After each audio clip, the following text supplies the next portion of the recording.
বোঝাই যাচ্ছে আগুন লেগেছে। মমতা ব্যানার্জি এখনো চিৎকার করছেন সকাল বিকাল, এই করে দেবো তাই করে দেবো, দেখে নেবো। কেন? ঠান্ডা মাথায় বসুন না, ঠান্ডা ঠান্ডা কুল কুল। আমি তো বলছি টিএমসিকে এইভাবে দেখতে চাই আমরা। তো মন্দির তৈরি হোক। আমি শুনলাম একটা দুর্গাঙ্গন হচ্ছিল নিউ টাউনেতে, তার জন্য কয়েক একর জায়গা দেখা হয়েছিল। 6 মাস ধরে সেই জায়গাতে মাটি ফেলে তৈরি করা হলো, বিরাট বড় প্যান্ডেল হয়েছিল উদ্বোধনের জন্য। আমি রোজ ওখানে মর্নিং ওয়াক করতে যাই। তারপরে যেদিন মর্নিং ওয়াক, যেদিন উদ্বোধন হয়ে গেল, পরের দিন জিজ্ঞেস করলাম, ভাই এখানে তো হচ্ছে না, কী হলো? বল না অন্য জায়গায় হচ্ছে মন্দির।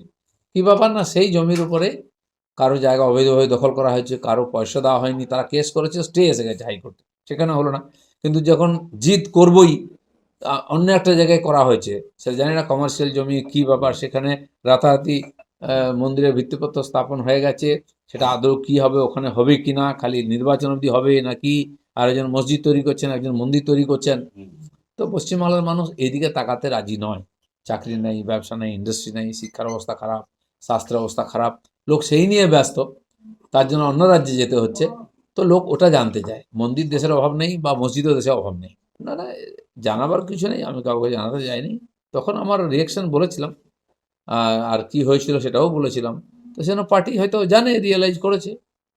দাদা, যদি আপনাকে 2026-এ প্রার্থী করা হয় আর আপনার পছন্দ মতো জায়গায় যদি না প্রার্থী করা হয়, তাহলে কি আপনি লড়বেন? দেখা যাক সেটা পার্টি কি বলে। দিলীপ এখন দাদা, মাসির গোপ বেরোলে মেসো বলবো কি মাসি বলবো, ভেবে তো লাভ নেই, গোপ বেরোক। দিলীপদা, এই 8 মাসের পেছনে আপনি নির্বাচনের পর বলেছিলেন রাজনীতিতে কাঠি লবিবাজি কথাটা বারবার উঠে এসেছে। আজকের দিনে দাঁড়িয়ে আপনি কি বিশ্বাস করছেন এই কথাটা? কাঠি রাজনীতিতে চলে না। পাশে যে ক্ষমতায় আছে পার্টি, তাকে দেখুন না, দুই মহামন্ত্রীর কি ঝগড়া। হ্যাঁ, তাদের ডায়লগ শুনেন কি বলেছেন। আমাদের পার্টিতে সে অবস্থা যায় না। রাজনীতিতে মারপ্যাঁচ হবেই একটু। এসআইআর এর কাজ, যেটা পার্টির কাজ ছিল, সেটা প্রায় হয়ে গেছে। এখন বিএলওরা করছেন। কিন্তু যেটা আমরা বলেছিলাম যে প্রায় 1.5 কোটির কাছাকাছি ভুয়ো ভোটার আছে, নাম বাদ যাবে, সেটা প্রায় কাছাকাছি 58-59 লক্ষ তো প্রথমেই ফর্মই ফেরত আসেনি, নাম বাদ গেছে।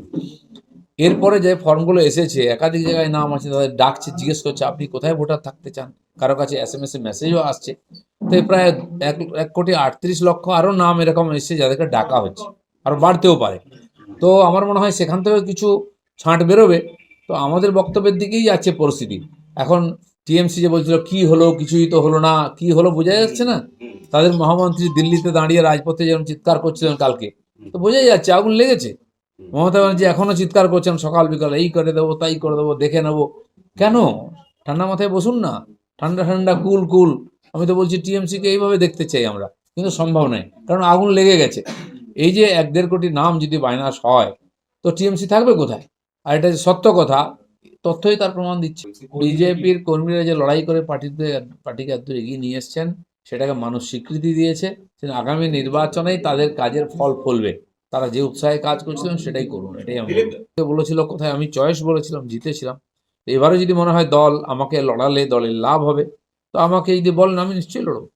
দিলীপদা, 8 মাসের এই পিরিয়ডে আমরা দেখলাম যে দলের সাধারণ কর্মীরা, নিচুতলার কর্মীরা, যারা আপনার একসময় শক্তি ছিল, তাদের কাছে অনেক জায়গায় আপনাকে বিভিন্ন রকম ভাবে হেনস্থার শিকার হতে হয়েছে, আপনাকে স্লোগান শুনতে হয়েছে, বিক্ষোভের মুখে পড়তে হয়েছে। সেই কর্মীদের আজকের দিনে দাঁড়িয়ে কি বলবেন? আমার পার্টির তলার কর্মীরা, তারা আমাকে কখনো বিক্ষোভ দেখায়নি কোথাও, আমাদের পার্টির কাউকেও দেখায় না। হ্যাঁ, বললাম না, বিশেষ পরিস্থিতিতে কিছু লোক বাইরে থেকে এসে, তারা ওই কালচারে বিশ্বাস।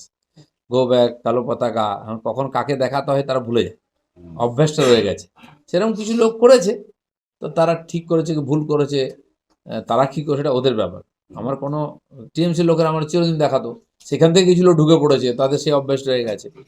তো সেখানে তারা ঠিক করবে, বিজেপির কালচার মেনে নেবে, এখানে থাকবে কি থাকবে না, কোথায় যাবে, তাদের সমস্যা। দিলীপ ঘোষের এটা কোনো সমস্যা না। আদি আদি অনন্ত বলে কিছু নয়। আমি 10 বছর আগে এসেছি, কেউ 12 বছর আগে এসছে, কেউ 8 বছর 7 বছর আগে এসছে। কে আদি, কে অনন্ত? আদি তো অনেক, আর আমার চেয়ে অনেক বছর পুরনো। আমাদের মাননীয় শ্রমিক দা আমার চেয়ে অনেক বছর আগের থেকে বিজেপি করছেন, তিনি আদি। তো পার্টির পরিস্থিতি অনুযায়ী কাউকে কাউকে দায়িত্ব দেয়, কিন্তু আমরা সবাই আদলে কর্মী। তো যারা এসছেন তাদেরও দায়িত্ব আছে যে পার্টির সংস্কৃতির সঙ্গে মিলে গিয়ে নিজেকে বিজেপি হিসেবে প্রমাণিত করা ব্যবহারের মাধ্যমে। আর সেটা অনেকেই করেছেন, অনেক লোক এসছে। বিজেপিটা ছিল কোথায়? তো তারা তো বিজেপি, তারাই তো বিজেপি হিসাবে আজকে নেতৃত্ব দিচ্ছেন।